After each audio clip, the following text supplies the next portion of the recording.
South Central Asia will come to order, and the purpose of the hearing is to examine the historical, political, and strategic context of the U.S.-India relationship. So appreciate the patience of our witnesses. Welcome to Washington, D.C. Hurry up and wait. We certainly just saw that coming off of the House floor. So I am going to recognize myself here for 5 minutes for an opening statement. The U.S.-India relationship is no longer just important. It is a defining relationship of the 21st century. If America wants a free Indo-Pacific, resilient supply chains, and a world where democracy, not authoritarianism, sets the rules, then our partnership with India is critical. While the partnership has been nuanced since India gained independence in 1947, and India's non-alignment posture shaped its strategic identity, the United States and the Republic of India share a common vision of a free, open, and secure Indo-Pacific, rooted in democratic values and a deep desire for freedom. That's why every American administration, Republican and Democrat, has strengthened ties, or certainly at least attempted to, making clear that the United States does not see India as a temporary or transactional partner. Still, we must view this moment with clear eyes. President Putin's warm visit to India last week and India's participation in China's Shanghai Cooperation Organization summit this September raised some understandable concerns. At the same time, India has agreed to purchase more American energy, thereby reducing significantly its reliance on Russia. In fact, on my way in earlier, I ran into a delegation of parliamentarians from Latvia who, through connections with Michigan and the Michigan National Guard and the Latvian military, we're all very acquainted with them. And when I mentioned that I was going to be chairing this hearing on India and U.S. relations, the first thing that they brought up was, please ask them to stop buying Russian oil so that they don't have the cash to be a threat to us. So message received, message delivered. Moreover, authoritarian powers like China and Russia are redrawing borders by force, undermining democratic norms and coercing their neighbors. Nowhere is this more evident than in the Indo-Pacific, where an increasingly aggressive China threatens regional stability, global prosperity, and the open flow of commerce. China's string of pearls ideology is no longer just a theory, but rather an overt attempt to encircle and control the Indian Ocean, its sea lanes, and expand the militarization of these strategic ports and trade routes. We cannot allow this to happen, in my opinion. India knows these risks firsthand. Since 2020, Chinese forces have killed Indian soldiers on their shared border. India has responded decisively, pushing back against Chinese military pressure and limiting China's influence inside India and in neighboring Bhutan. Today, U.S.-India cooperation spans defense, technology, counterterrorism, and trade. Defense ties have never been stronger. India participates in the Quad along with our allies Japan and Australia. Additionally, our militaries conduct joint exercises from the Indian Ocean to Rajasthan and transfer some of our most advanced defense technologies to deepen military-to-military trust and interoperability. The counterterrorism cooperation is equally significant. The LET and the TRF, the organizations responsible for the heinous attack in Palagram, were designated by the Trump administration as foreign terrorist organizations in July of 2025, reflecting our shared commitment to fighting terror wherever it occurs. This partnership is not only about security. People-to-people ties between our nations are extraordinary. More than 5 million Indian Americans contribute to the American economy. They serve in our military. They lead major companies. Meanwhile, American students, businesses, and tourists engage with India every year, strengthening our connection to one of the world's most vibrant democracies. In fact, I'm submitting a letter for the record from the Indo-American Chamber of Commerce, headquartered in Detroit, Michigan, supporting the work of this hearing and stressing that the U.S.-India relationship is not just a diplomatic one, but rather a living bridge of shared values, democratic principles, and economic opportunity without any objection. India is one of the fastest growing major economies in the world. American companies increasingly see India not just as a market, but as a partner to innovation, especially in AI, communications, and advanced technologies, where collaboration already exists. American companies are eager to enter the Indian market on a level playing field, A new trade deal with India under President Trump and Prime Minister Modi would further realize this goal and enhance the relationship. Open markets, strengthening supply chains, and driving innovation, all of which would chart a new beginning in our storied partnership. I look forward to hearing from our witnesses and on how the world's largest economy and the soon-to-be third largest economy can work together to counterbalance China and preserve a free and open Indo-Pacific. And with that, I will recognize now the ranking member from California, Representative Kamlager Dove, for an opening statement. Thank you, Mr. Chair, and thank you to our witnesses for being here today. I want to commend the chair for holding this hearing on the U.S.-India Strategic Partnership and leaning into the very important work of our subcommittee in stewarding this critical relationship. And why is this important? Because the U.S. relationship with India will be defining for both countries in how we are sort of placing ourselves in the 21st century world order. It is essential to sustain U.S. leadership in all the sectors that will shape the future: defense, climate, energy, AI, space, and emerging technologies. Working with India through the Quad helps maintain a free and open Indo-Pacific and enhances the regional influence of the United States and our partners. The strategic convergence between U.S. and India at a time of heightened international competition is enduring, but it certainly cannot be taken for granted. Successive presidential administrations of both political parties have devoted years of painstaking work to build trust and deepen cooperation between our two countries. When Trump took office at the beginning of this year, the Biden administration handed him a bilateral relationship at the height of its strength: a revitalized Quad, a budding defense tech partnership, and a trusted supply chain partner. These were hard-earned accomplishments and the product of strategic discipline from our two countries. And then what happened? Flush, flush, flush down the toilet the capital that Americans have built over decades in service of Trump's personal grievances and at the expense of our national interests. And unless he changes course, Trump will be the American president that lost India, or more accurately, that chased India away, while revitalizing the Russian Empire, while breaking up the transatlantic alliance, and menacing Latin America. That is not a legacy any president should be excited about having. When the history books are written about where Trump's antagonism towards India began, they will point to something that has nothing to do with our long-term strategic interests: his personal obsession with a Nobel Peace Prize. While that is laughable, the harm that it will cause is not. Singling out India for 50% tariffs, one of the highest rates imposed on any country, has effectively derailed leader-level meetings between our two countries. Yet the 25% tariff rate that has attributed to India's imports of Russian oil looked pretty pointless when Steve Witkoff is striking backroom deals with Putin advisors to sell out Ukraine in exchange for some business investment. There have been real strategic costs to this protracted trade negotiation.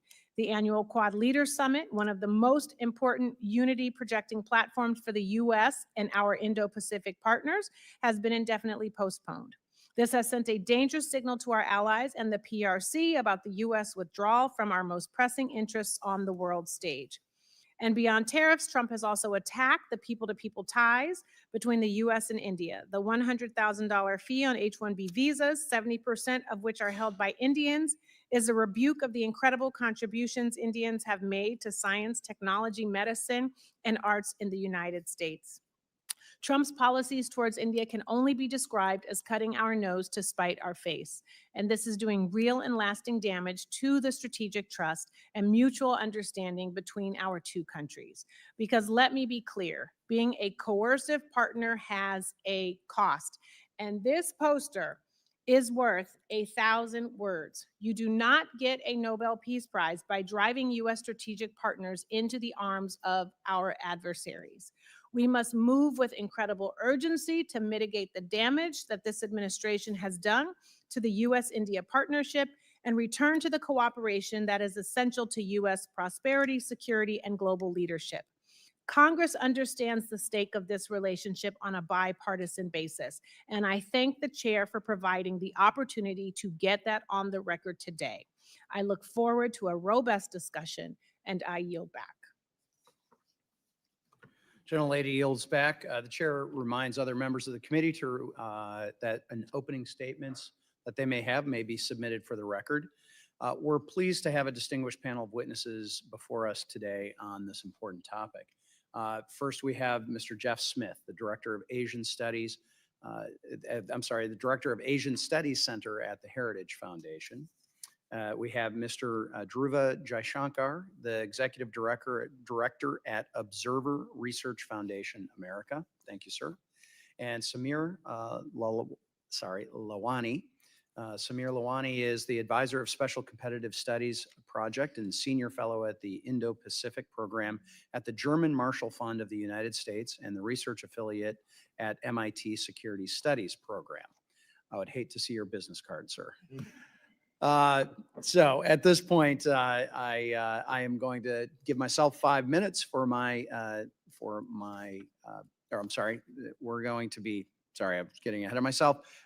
We are going to have each of our witnesses give us their opening statements.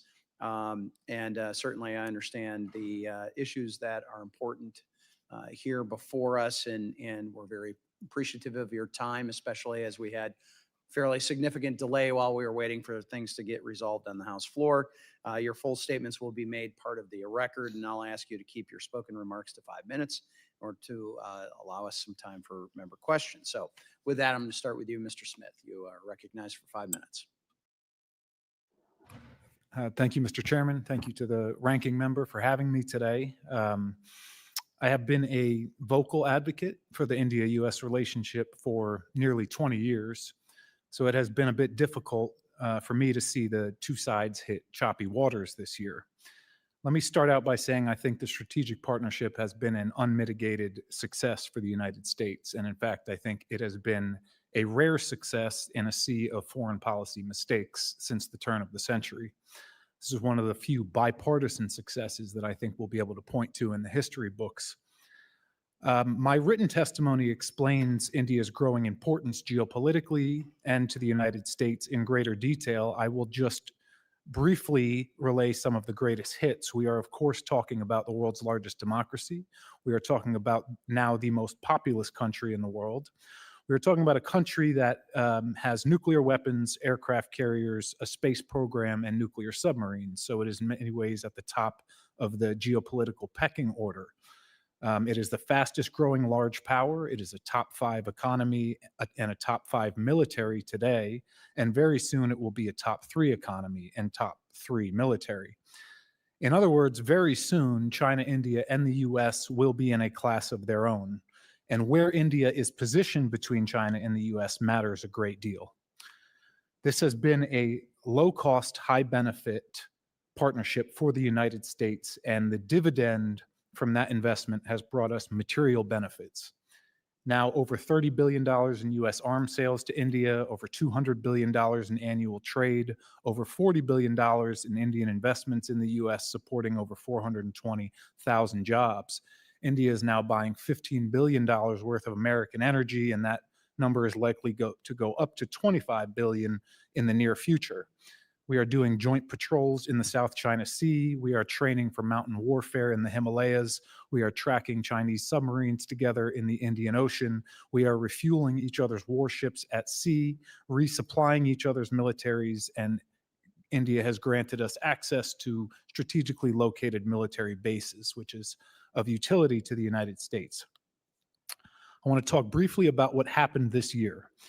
Expectations started very high for the second Trump administration, in part because the first Trump administration went very well. In fact, it was arguably the best 4-year stretch in the contemporary relationship, including the reviving of the Quad Group, a boost in arms sales, a more formal relationship between India and CENTCOM, and a suspension of aid to Pakistan, among other things. So we entered Trump 2, I think, with high expectations and a visit by Prime Minister Modi in February that went relatively well. But we unfortunately had a few hangups First, we were unable to reach a trade deal, which resulted in 25% Liberation Day tariffs on India. Second, the Trump administration imposed 25% tariffs on India for purchases of Russian oil, a form of sanction in order to persuade India to stop buying Russian oil. But between those two events, something frankly even worse happened. That was not a major event in the US press, but it certainly was in India. Gunmen from a well-known Pakistani terrorist group snuck into Kashmir and went to a honeymoon mountain retreat and started shooting young couples dead in broad daylight.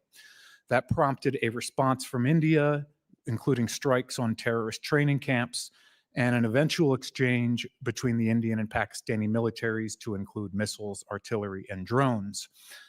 Pakistan made frantic calls to Washington, and the Trump administration ultimately intervened and helped to create a ceasefire between the two countries, which was an unmitigated good thing. However, I believe our administration's messaging on that conflict and the ceasefire put Prime Minister Modi in a difficult position at home. All of a sudden, he was not claiming victory against India's arch nemesis, but his critics portrayed him as bending to the will of the US and being subservient. And I think that made it difficult for Prime Minister Modi to message appropriately on this. And I think both sides could have done a better job handling that ceasefire announcement.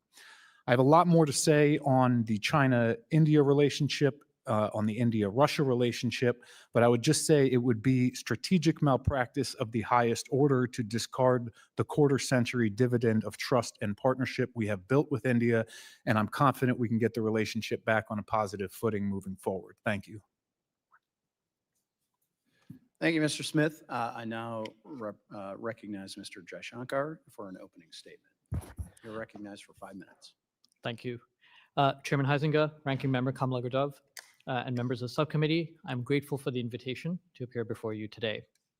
I appear in my personal capacity as an Indian citizen, and my testimony reflects only my own views as an analyst of international relations. The US-India partnership has strengthened considerably since 1998. From severe US sanctions following India's nuclear tests, we've come a long way.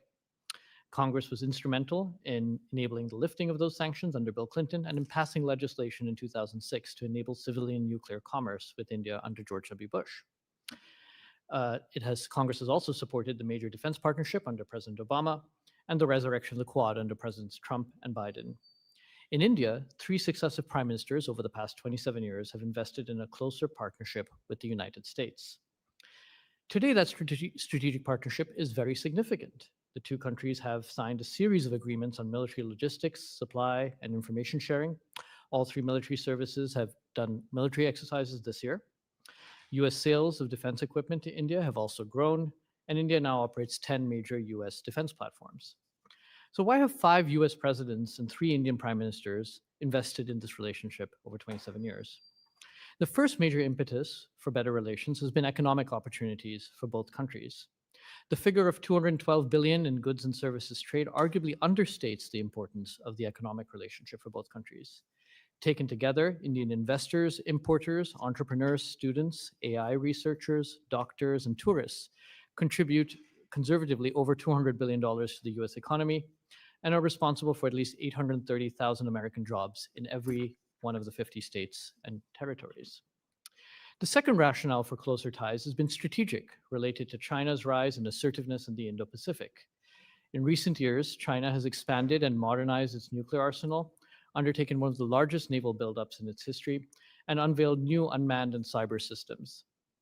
In 2020, a major mobilization by the PLA resulted in clashes in which 20 Indian military personnel lost their lives. China has also developed a network of potentially dual-use ports across the Indo-Pacific and beyond that might be used to secure critical choke points. The Indian Navy, as a result, has stepped up, increased the tempo of its patrols, and contributed to maritime burden sharing in the Indian Ocean and Pacific. Both the United States and India also have enormous trade deficits with China, $296 billion in the case of the United States, $99 billion in the case of India. And China's rare earth export restrictions have reinforced concerns about supply chain concentration as leverage with competitors. Another area of strategic convergence between the United States and India has involved stabilizing the Middle East. The Abraham Accords, brokered by the first Trump administration, enabled an economic dialogue involving India, Israel, the UAE, and the United States, And more ambitiously, India and the US have plans for an India-Middle East-Europe economic corridor.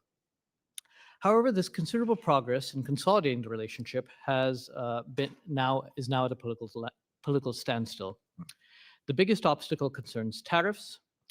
President Trump's desire to balance trade with India and access India's market is precisely what India is offering. India has signed 5 trade agreements in recent years and is actively negotiating at least 5 more. A solution to trade and tariff differences between the United States and India is therefore at hand. The second challenge in India relates to the United States' renewed engagement with Pakistan's military leadership. Pakistan has a long and well-documented history of using non-state terrorist proxies against India. As a result over many years, India's experience is that third-party mediation has often contributed to Pakistan's adventurism. And so the United States has pursued a policy of dehyphenation between India and Pakistan, engaging with both, but minimizing involvement in their disputes. There remains considerable progress for future collaboration should differences over trade and Pakistan be successfully managed between the United States and India. The outline of what is possible was spelled out by President Trump and Prime Minister Modi in February. This includes $500 billion in trade by 2030, which will be facilitated by a bilateral trade agreement. The United States is now a major provider of oil and gas to India, and coal exports have also increased, and civil nuclear cooperation is possible, as is cooperation on defense, on AI, and a variety of other emerging technologies. There's also the possibility of cooperation on the Quad and in the Middle East.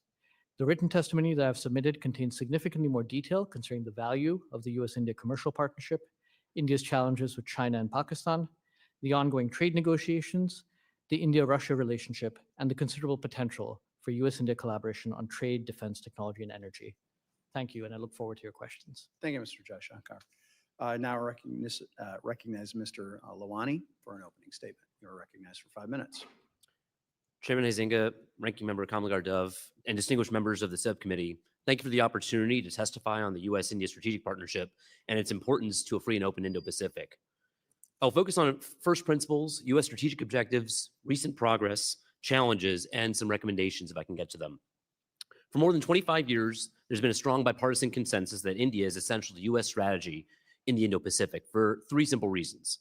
First, India is consequential to world order as a rising pole and a major economic, military, and innovation power. Second, the US and India share core strategic interests, namely peace and prosperity for our societies, underpinned by a free and open Indo-Pacific. This involves a stable balance of power that deters aggression from any nation. Third, our partnership is grounded in common values and democratic institutions. We may differ at times on individual issues, but we remain aligned on the core principles that underpin a stable international order. So what are US strategic objectives? First, economic opportunity. India is a fast-growing market with highly skilled workforce that offers opportunities for American businesses and consumers across energy, defense, technology, agriculture, and healthcare. Linking our supply chains reduces dependence on China, strengthens resilience, and supports new jobs and investment. Second, science and technology cooperation. India has proven its innovation prowess from advanced lunar missions to world-class digital public infrastructure. India offers one of the most dynamic innovation hubs at scale, rapidly advancing in AI, quantum, biotech, space, and software.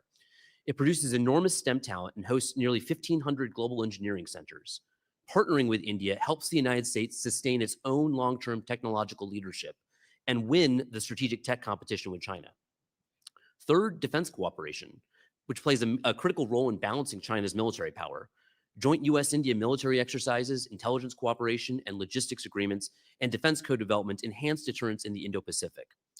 India can eventually shoulder more day-to-day security responsibilities in the Indian Ocean, complicate Chinese military planning in a cross-strait crisis, and provide industrial surge capacity in a protracted conflict.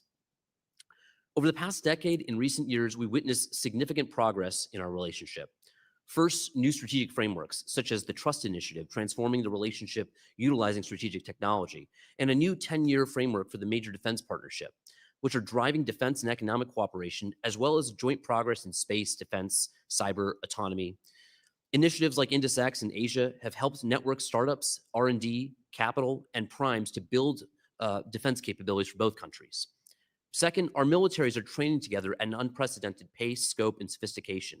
Complex exercises on land, air, and sea are complemented by a multitude of routine exercises deepening interoperability.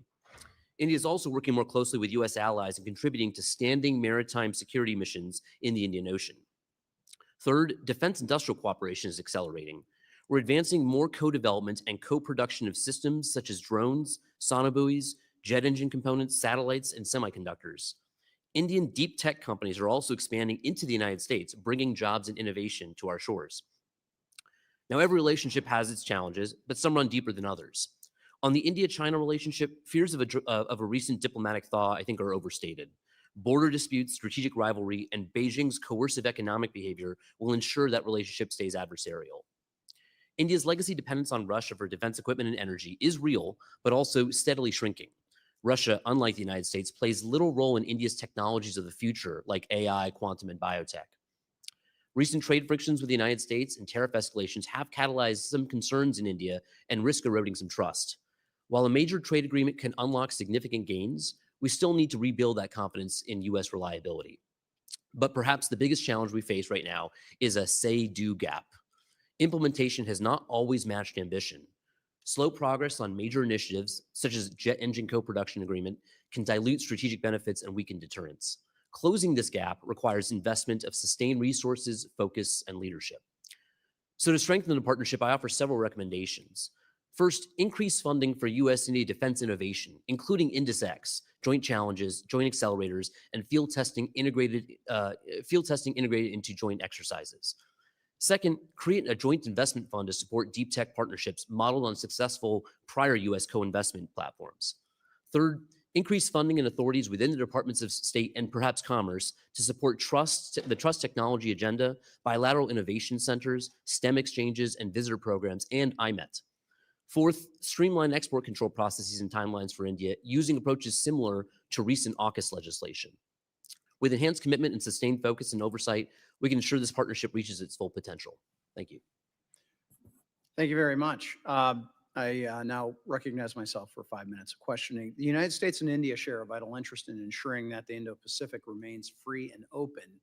Sea lanes of the Indian and Pacific Oceans carry the trade that literally fuels the global economy, including billions of dollars in U.S. exports and nearly 80% of the global seaborne oil trade. If adversarial powers gain control over these routes or expand their bases across the Indian Ocean, they could have a dangerous leverage over the global economy. Given India's strategic location along key sea routes in the Indian Ocean, increasing naval cooperation seems vital to counter China's maritime ambitions.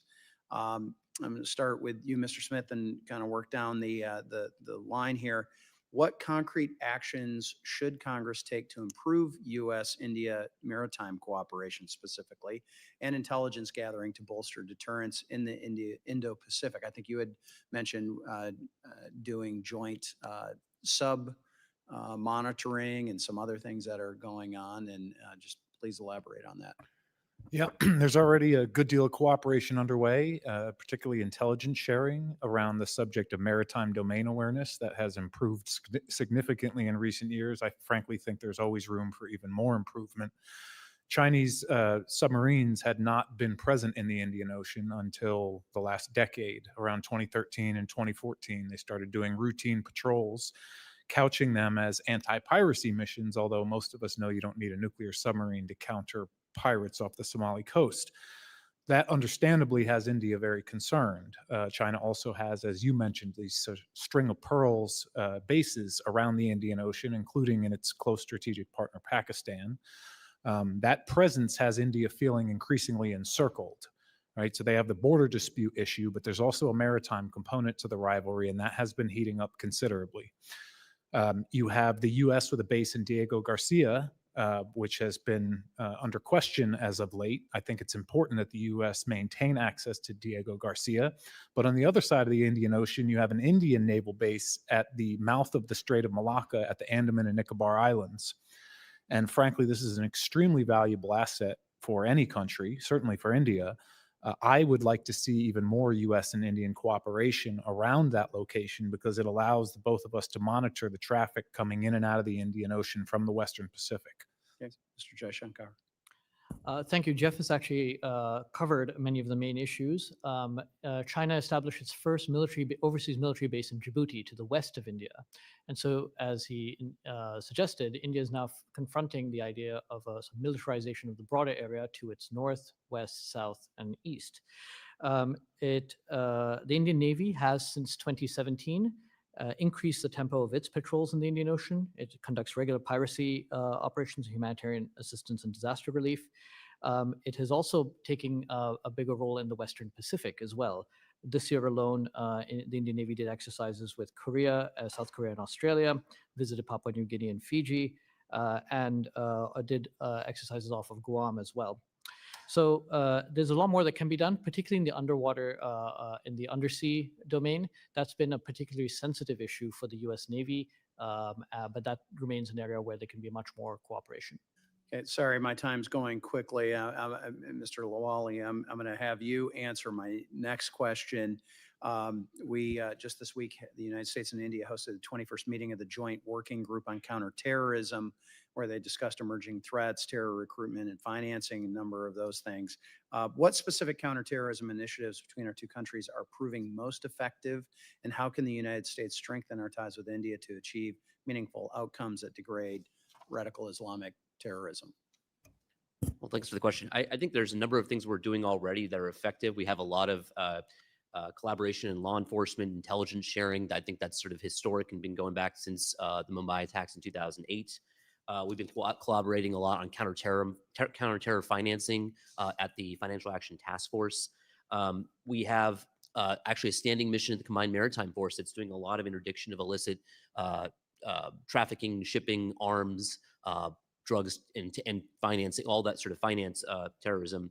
And I think the areas where we could start to build even more is on capability development. So as India acquires more intelligence capability, space-based intelligence, surveillance, and reconnaissance, AI tools and applications for better data fusion to more rapidly address threats, I think we'll start to see more effective deterrence and counterterrorism operations.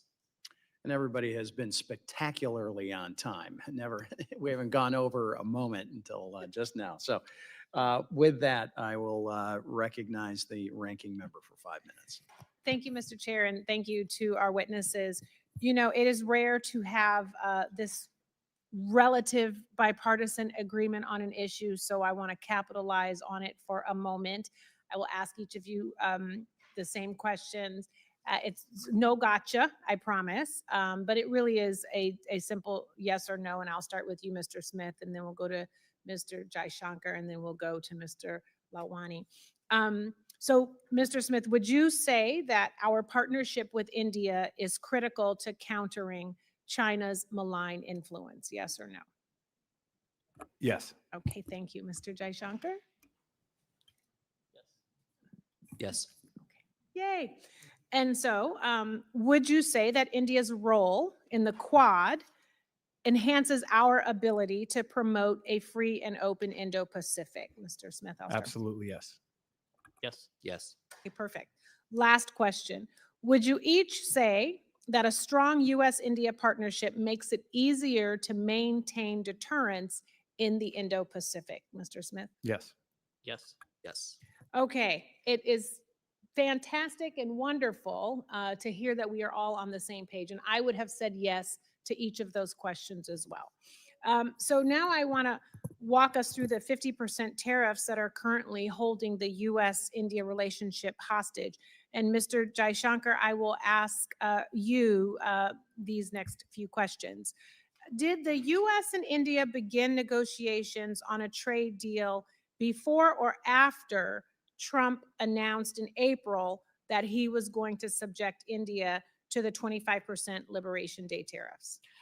Thank you, Congresswoman. This would actually be a question that I think the Office of the U.S. Trade Representative would be best equipped to answer. But based on what has been publicly reported, yes, the negotiations began before February 13th. It was on February 13th that President Trump announced tariffs. Right before Valentine's Day. Yes. I got that information as well. And that would lead me to believe that the tariffs were not even really needed to kickstart negotiations since they were already happening. Mm-hmm. So, Mr. Jaishankar, is it your understanding that since February, U.S. and Indian negotiators were working in good faith and were very close to reaching a deal Yes. when Trump went ahead and imposed the 25% tariff? So not asking like what the deal was, but is it your understanding that they were close to getting to a deal? I do not know how close they were at that point of time. The tariffs kicked in on April 2nd, but negotiations had started. My understanding is by early July, the two sides had reached quite close to. So that's my understanding as well, that by July, there was actually a deal on the table that both sides had negotiated, but it was a deal that for some reason Trump didn't like. And so he essentially imposed these tariffs and put everybody back at the negotiating table. So now we have the 25% Liberation Day tariffs. And then to everyone's surprise, Trump imposed an additional 25% tariffs for India's imports of Russian oil, bringing the number to 50%. Yes. So my question for you, Mr. Jaishankar, is did the administration make clear that India would be subject to a cumulative 50% tariff for Russian oil imports before or after they actually imposed the 50% rate? So I believe on August 6th, there was an announcement by President Trump that using executive authority that he would have the ability to impose it. It would kick in September. So that was when I think the official announcement took place. The tariff, the extra 25% tariff was imposed in September. After, exactly. Yeah. So I'm sharing this because for me, the theme of this administration seems to be to punish your partners and abuse your friends. And I don't know about you, but this is not how I would do a partner. My job, I do want to say that my job is not to be a sole cheerleader for India, but it is to ensure that the U.S. has the best strategic alliances around the world. And I consider India to be one of those strategic alliances that we should be continuing to cultivate. And I would argue that Americans will be less safe if India has a stronger relationship with Russia and China than with the United States, because the tariff rate on India is currently higher than the tariff rate on China. Meanwhile, Russia and China are getting pretty good deals from the administration right now. A favorable resolution for Russia and Ukraine, and an effective policy freeze on sanctions and export controls for China.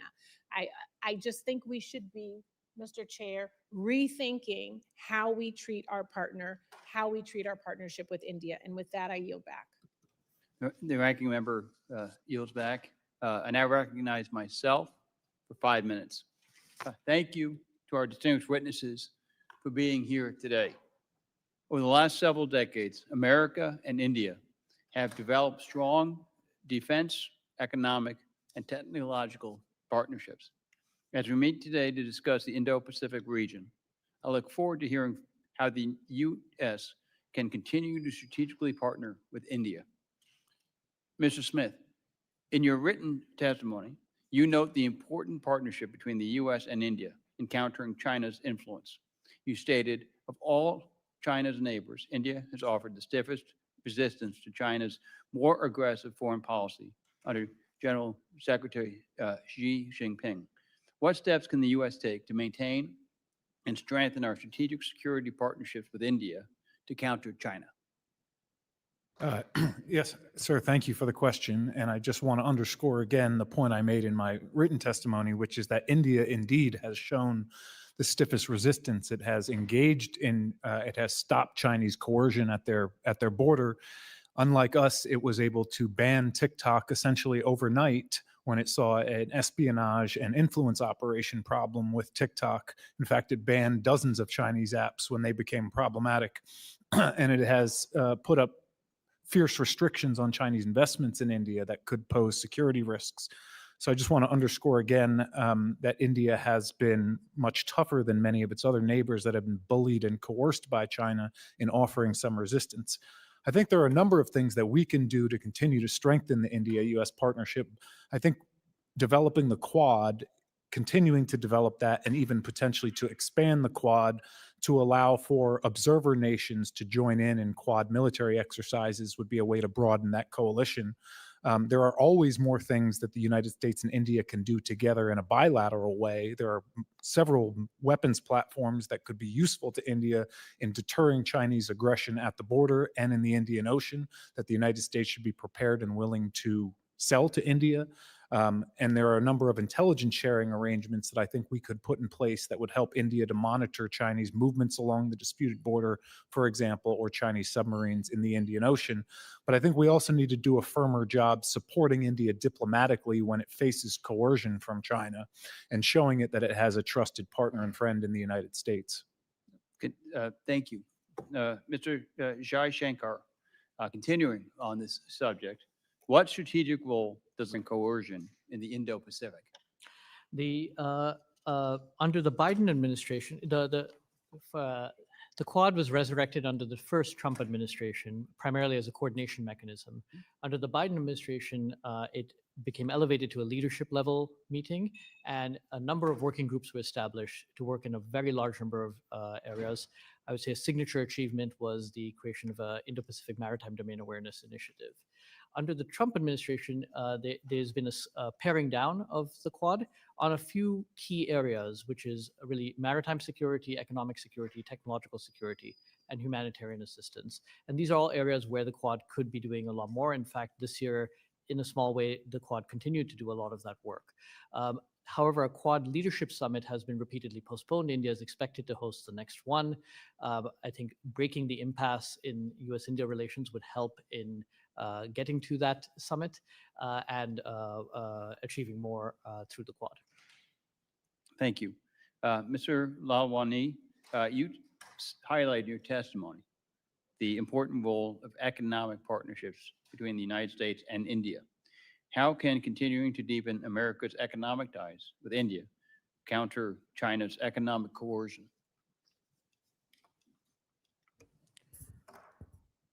I think there are a number of ways. One of them would be onshoring investment, in enhancing Indian capabilities, production, manufacturing, so that it becomes less dependent on Chinese trade. I think previous witnesses have mentioned the stark imbalance in trade, and depends on, for both of us, with China. And so that's at least certainly one way where you can sort of wean off or help India wean itself away from dependencies on Chinese imports. Probably some other ways have more to do with also technology. So, for example, Apple's making iPhones in India, scaling up that manufacturing moves the supply chains away from China, increases the supply chains in democratic countries, and is in both our mutual interests. Thank you. I now recognize Mr. Barra of California for 5 minutes of questioning. Thank you, Mr. Chairman. I appreciate the opening questions by both the chairman and ranking member, and the strong bipartisan support that that Congress has shown for the U.S.-India strategy. We recently introduced a resolution, a sense of Congress, that was bipartisan, 24 members, talking about 3 decades, of strategy, going back to President Clinton, to President Bush, to President Obama, to President Trump's first term, to President Biden. It's clear our interests from the congressional perspective and the administration perspective is a closer relationship, both our economic interests, our geopolitical strategic interests, to create an atmosphere of security, peace, prosperity that I think both the Indian people want, that we also want. Mr. Smith, I appreciated Chairman Huizenga's questioning about the importance of the Indian Ocean region. I recently visited with Western Naval Command and sat there. And the maritime partnership between the United States and India is extremely strong right now. And I think there's a desire to do more joint training, more exercises. That's a vast region, and we will have to partner with India. I'd love to get Australia more engaged in the Indian Ocean area as well, because we were probably a little slow into the Pacific Island region and so forth, and lost some ground. But we see what competitor nations are doing in that region, and for a free and open Indian Ocean region, for maritime security, for freedom of navigation, it's going to be important for us to work together and much more closely together. I guess I will ask a question. I know the ranking member had a picture of Prime Minister Modi with Vladimir Putin and Xi Jinping. And that does cause some heartburn for folks in Congress. But I also think my assessment is India understands their long-term interests. They have to coexist with China. They have to, trade with China, look for ways to be competitors with China.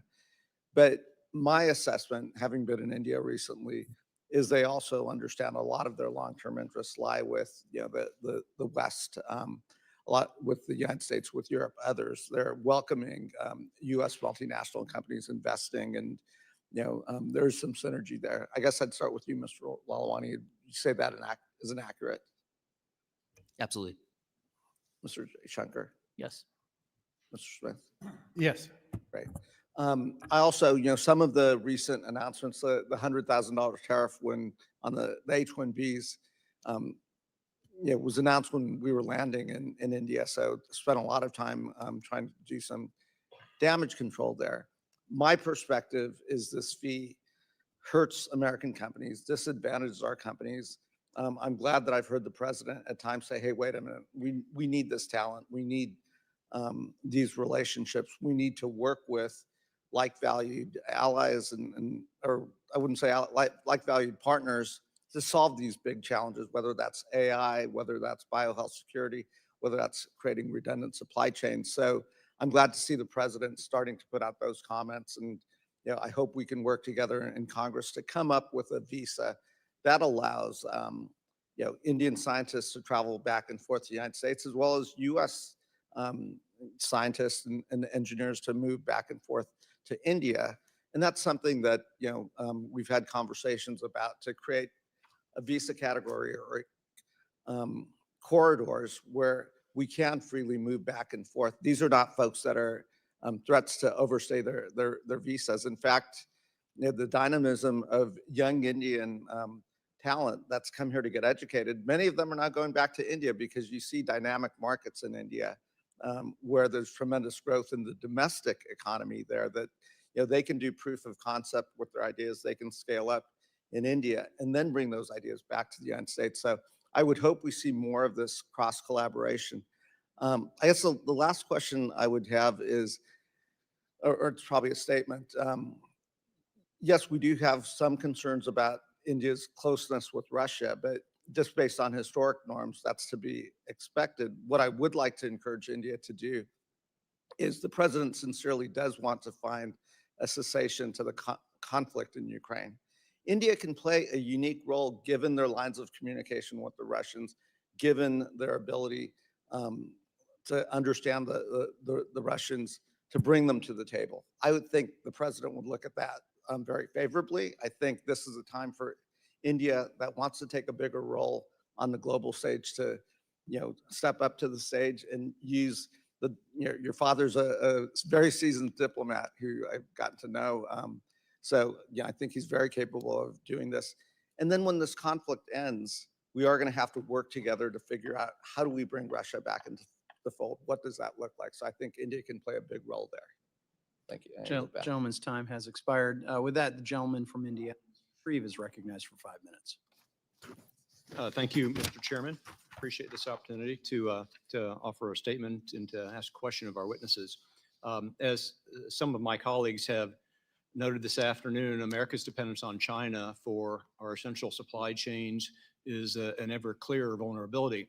Beijing increasingly dominates in pharmaceuticals, as it has for some time in critical minerals and other core inputs. It's not an academic concern. It's a national security liability. In a crisis or conflict, we can count on China disrupting the flow of basic ingredients and materials that keep our economy and our military humming. Even with America's world-class innovation in manufacturing, our system leans too heavily on China for the chemical building blocks of our pharmaceutical supply relies upon. And that's certainly a big deal back in my state. Take ibuprofen, and I didn't know this until more recently, but Chinese manufacturers, by some accounts, 95% of the ibuprofen sold on our shores. China is the dominant global producer of many of the generic active chemical ingredients, especially antibiotics. Estimates place its share of those API supply chains at around 80%. If Beijing ever turned off the tap, we could count on major shortages in our supply chain within weeks even, if not surely months, depending on the drug. Critical minerals paint a similarly sobering storyline. China controls some 70% of global rare earth mining and about 90% of the refining. Many of us in this committee and certainly our witnesses are keenly aware of that. These minerals are the backbone of everything modern: semiconductors, cars, electronics, medical devices, also big in my state, batteries, advanced defense systems. China's already shown its willingness to weaponize these exports. A full cutoff could halt key production lines in the auto sector or leave hospitals scrambling for critical equipment or choke off components essential to our most sophisticated defense systems, such as the F-35. Dependence on China for these strategic minerals is unsustainable. Congress has a responsibility, working with our allies, to secure, strengthen, and diversify these supply chains that we find ourselves in this preventable crisis. A question first for Mr. Smith, please. You know the growing U.S.-India cooperation in your written testimony. I'm sorry I didn't hear that in person, in the pharmaceutical supply chain security, especially around these APIs, and that's encouraging. Are there additional tools Congress can provide to help accelerate and strengthen this effort, sir? Thank you for the question. A few things of higher priority. It should be a higher priority for us. I thought we learned our lesson with COVID supply chains. We didn't. I thought maybe the critical mineral supply chains would have woken folks up here.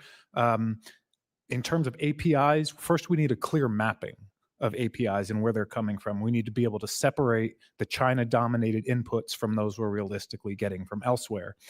I think targeted incentives and faster regulatory pathways to those high priority APIs, as well as an expansion of the strategic national stockpile that focuses more on non-finished drug APIs and precursors, would be of significant utility. I think we also could work with countries like India on joint workforce training and standards alignment that would make the cooperation easier. But the reality is we're going to have to work with other countries, and India is at the top of the list if we want to get these supply chains off of China. And we have to. We are not an independent and sovereign country if we are reliant on our communist adversary for our key materials. Mr. Smith, I appreciate that straightforward response. A question for Mr. Jaishankar. Given Latin America's strategic importance and the wealth of critical minerals, can you detail how our partnership with India can help foster interaction with the Mineral Security Forum members, including south of our border, Ecuador, Venezuela, Peru, and Mexico? Mm-hmm. India has been widening its presence in Latin America. It's opened up new diplomatic missions there. There's new forms of engagement with that region, including in security and trade. One thing that has been explored has been U.S.-India joint investments through the Mineral Security Partnership in critical minerals in several areas, but there's a lot more that could be done in that area. Thank you. Mr. Chairman, my time's expired. I yield back. Gentleman yields back. With that, the gentlelady from Washington State, Ms. Jayapal, is recognized for 5 minutes. Thank you, Mr. Chairman. Very proud of my roots in India, my birth country, where my mother still lives after my father's passing earlier this year. And as the first and only Indian American woman in the United States Congress, I'm deeply invested in this strong U.S.-India bilateral relationship. Our relationship has been forged in shared democratic values, countering the influence of China, and strategic partnerships on everything from innovative technologies to pharmaceutical manufacturing. And I think a relationship that strengthens both of our countries while calling out areas of disagreement, if necessary, is very important. We've both our countries face enormous challenges today, including democratic backsliding, including discrimination, decreasing freedoms of press and religion, and increasing human rights abuses. We also are facing challenges around tariffs, both here in the United States and in India. These tariffs are damaging India's economy and also hurting American businesses and consumers. Just last week, I heard from a fifth-generation family-owned company in Washington State that relies on agricultural products from India that can't be sourced at scale in the United States. They told me that these tariffs are the greatest threat to their business in over 120 years, and they're looking at either downsizing or offshoring their production to meet increased costs. Meanwhile, this president has threatened people-to-people ties by shutting down legal pathways to immigrate, reminiscent of a legacy of discriminatory quotas that made it extremely difficult for Indians to immigrate in the first place. As the only member of Congress to have been on both a student visa and an H-1B visa, I deeply understand the harms of those policies and am committed to making sure that we continue to provide strong legal pathways for people to come to this country from India as well as around the world. I've also been concerned about and just met with this morning a coalition of groups that's been working on anti-Indian hate that has been rising in the United States, and I've been hearing about from my own constituents. Just want to make the point that Indian Americans are extremely important to our economy, an integral part of our society, running major Fortune 500 companies as well as startups and leading cutting-edge research to save lives. So I want to start with tariffs, and I'll come to you, Mr. Lalwani. In August, President Trump doubled tariffs on many Indian goods to 50%. How concerned is India over the fact that its neighbors, Pakistan and Bangladesh, have secured lower tariff rates than India, while India continues to actively negotiate? And how could the perception that the U.S. is no longer a reliable partner impact India's relationship with BRICS and the Shanghai Cooperation Organization? Well, I think it is certainly a tremendous concern within India, certainly because of the costs of goods, or the export potential is limited now.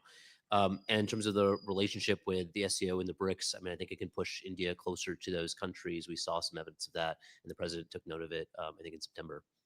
Yeah, we could certainly have the opposite effect, I think, than perhaps what is being stated as the goal of those tariffs.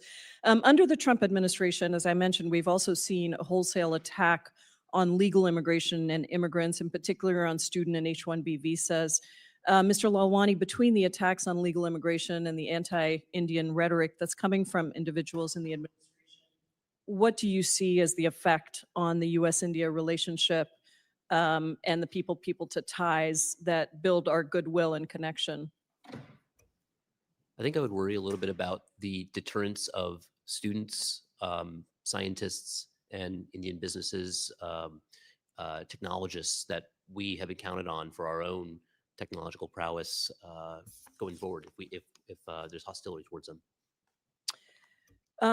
The last thing I want to talk about is just our the increasing instances of transnational repression. And just last week, I sent a letter to Secretary Rubio expressing concerns about Pakistan's use of transnational repression to stifle dissent.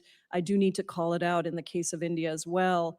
In November of 2023, the U.S. Department of Justice unsealed an indictment alleging that an Indian national working with an Indian government official planned to assassinate Sikh American activist Gurpatwant Singh Panun in New York, was reportedly part of a broader plan involving multiple killings across the United States and Canada. And in addition, Indian intelligence has been linked to digital harassment and disinfo labs. This was an article that actually named me as one of the targets of that disinformation efforts. And so can you just briefly, I have 3 seconds, discuss how this repression hurts our bilateral relationship? I think this is an area where I'm less informed and less of an expert in these subjects, fortunately. Do you have nothing to say on transnational Oh, repression? I certainly worry about that as an American citizen as well. But I just think in the cases that you're referring to are ones that the administration would probably have better expertise on that than myself. Thank you, Ayude. Gentlelady's time has expired. With that, the gentleman from Washington, Mr. Baumgartner, is recognized for 5 minutes. I will note that we will be having votes coming up shortly, so we're going to keep this tight. Well, thank you, Mr. Chair.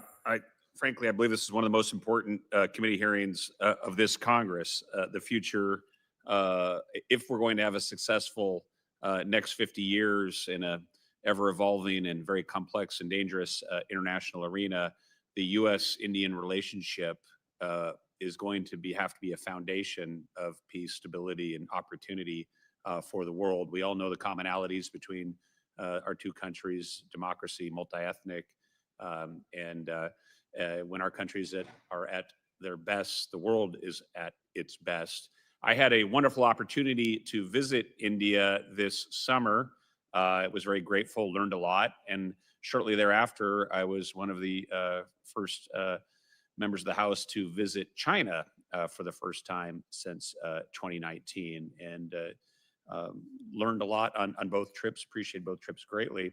I feel to some extent that America through the past previous decades has wanted to have a closer relationship with India than India has wanted to have with the United States. And I know there's a lot of flowery things said by both countries, but I would be interested to hear on your view of actually what kind of relationship India wants with the US. And in particular, I am one of those. I work on a subcommittee here trying to bring efficiency to U.S. arms sales, which both benefit our economy here and deepen our alliances. And, so one of the show me aspects of the U.S.-India relationship is increasing military cooperation in the forms of how much military equipment is shared between the two countries. And so if we could just start there, Mr. Jaishankar, I'll start with you. Could you give me a thumbnail sketch of what India wants out of the United States? Do we want the same thing? And what is your prediction on how much military equipment we will see India purchasing? So on that, I think it's quite clear India wants a close strategic partnership with the United States. And I would underscore the word partnership there. India has not sought a kind of treaty alliance of the kind that the United States has, say, with NATO partners or with Japan or with Australia. We've had 3 prime ministers now since 1998 who have all in their own way invested in a deeper partnership with the United States, sometimes against political opposition in their own country. In 2008, the Manmohan Singh government actually put its future on the line. It had a vote in parliament actually on the question of a closer partnership with the United States. Prime Minister Modi has hosted 3 successive U.S. presidents in India. So I think there is a great keenness on having that closer partnership, and it's materializing in a number of ways, and I can provide any number of metrics. The United And can States you speak to me to the arms sales? Oh, yeah, sure. So India currently uses 10 major U.S. defense platforms. I think we will see a reduction in direct purchases. We will continue to see some. There's been some authorization by the U.S. State Department recently on some more purchases by India. But I think India is also looking at indigenizing its own defense industry. And that actually opens up room for co-production and co-development of future systems as well. Just in the interest of time, I just want to say that on my wonderful trip where I learned a lot, in one of the waiting rooms as I was leaving the airport, there was a wonderful book on the history of the Indian Army. And as I was very impressive history. But I got to a page of foreign partners, and there was a full page picture doing training with Russians, and there was a small little box doing training with Americans. And the next time I go to India, I'd like to see those pages reversed. Finally, I'd just say that of all the things that America and India will need to deal with successfully, countering transnational terrorism will continue to be an extremely important part of the relationship. We saw the terrible attacks originate in Pakistan earlier in the year. Can you just speak quickly, Mr. Smith, on the future of the U.S.-India relationship regarding transnational terrorism? Well, here's what I'll say on the future of counterterrorism cooperation. I think President Trump's instincts in his first term were correct. And I will quote from him directly: the United States has foolishly given Pakistan more than $33 billion in aid over the last 15 years, and they have given us nothing but lies and deceit, thinking of our leaders as fools. They have given safe haven to the terrorists we hunt in Afghanistan with little help, no more. Unfortunately, one of the things that binds the U.S. and India together is our shared history of being under threat from Islamist terrorism. And unfortunately, a great deal of that terrorism has emanated from Pakistan. And I think we need to do more as the U.S. government, but also in collaboration with India to eliminate that threat and to convince the Pakistani military to stop using terrorist groups as assets of their foreign policy. Thank you. Gentlemen's time has expired with that. Votes have started, but we will push through and recognize the delegate from Guam, Mr. Moylan, for 5 minutes. Appreciate that, Mr. Chairman. Thank you to our panels as well. India matters to our Indo-Pacific strategy, and it may become one of the most important maritime partners. Just a few weeks ago, Guam hosted Indian Navy sailors for the 29th integration of Exercise Malabar, with what began in 1992 as a bilateral exercise between the US and India, years before the Quad even existed. Malabar has since grown into a sophisticated multi-interlateral Navy exercise with Australia and Japan as regular participants. Today, Malabar stands as a clear example of what Quad cooperation can achieve, because the Quad works best when it delivers practical outcomes and particularly at sea. But the Quad can still be improved upon. The critical first step is to expand the Quad Indo-Pacific Maritime Domain Awareness Initiative into the Western Indian Ocean, an area where nearly 80% of global seaborne oil trade flows and where Chinese Navy actively is increasing. We've seen this playbook before. China normalizes its presence, expands gray zone tactics, and gradually increases pressure. This is just as it's done against the Philippines in the South China Sea. India understands this reality, and its priorities are clear: safeguarding the Indian Ocean, monitoring PLA activity, and working closely with partners. That's exactly where the Quad can be most effective, reinforcing stability, building interoperability, and deterring coercion. I'm aware that the Quad is not formally not a formal military alliance, but it is still critical strategic partnership of maritime nations committed to a free and open Indo-Pacific.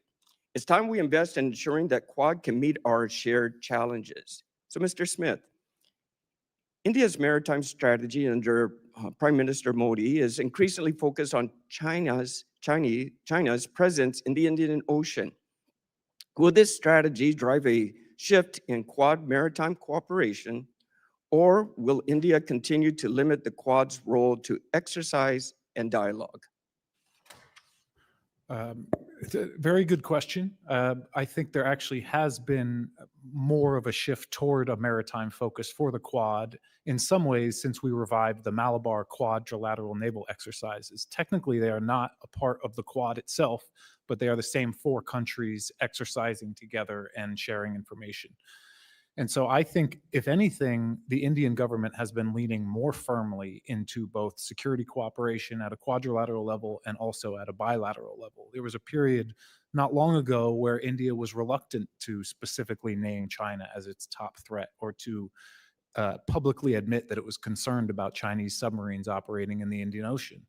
I think we've actually been moving in the right direction in that regard, and that our maritime cooperation is improving, although I personally would like to see the Quad assume an even more explicit security focus broadly and in the maritime arena specifically. Thank you. And Mr. Lalwani, considering the way the India-China borders crisis escalated several years ago, how credible are Indians' abilities to deter China at sea without escalation? Did you say to deter it at sea? Yes. I think they are increasing and growing, but would depend a lot on the United States partnership for enhanced deterrence capabilities, naval capabilities, anti-submarine warfare, things like that, which is also happening with the Quad, which I think is important to draw out too. Okay, we got less than a minute left, but last question, Mr. Jaishankar, how has India's maritime approach shifted after Shangri-La dialogue? Did discussions at the Shangri-La alter India's assessment of China's maritime intentions in the Indian Ocean? I think there's been a big shift since 2017, and particularly since 2020, in India's approach to maritime security. And I'll give just a couple of quick examples. One is combined U.S.-India or coordinated U.S.-India cooperation within the Combined Maritime Force in the Indian Ocean. So we've seen, again, we're doing now in some ways coordinated operations. And then India's now providing military equipment to countries, including the Philippines. These include anti-ship cruise missiles. So these are just some of the ways in which India is actually doing a lot more operationally as well in the Indo-Pacific. Thank you very much to our panel. Mr. Chairman, I yield back. Gentleman yields back, and I want to thank our very distinguished panel for your valuable information today. I think this was great. I agree with Mr. Baumgartner. I think this might be one of the more important discussions that we are having up here, and is going to influence and affect the next 50 years geopolitically tremendously. So the members of the subcommittee may have some additional questions for you all, or some extensions of that. And we ask you to respond to those in writing. They will come to me through the chair and then on to you. And pursuant to committee rules, all members will have 5 days to submit statements, questions, and extraneous materials for the record, subject to the length limitations. So again, thank you very much. We deeply appreciate your time and effort here again, as we had an extended period due to floor activity. So thank you for that. And without objection, the committee stands adjourned.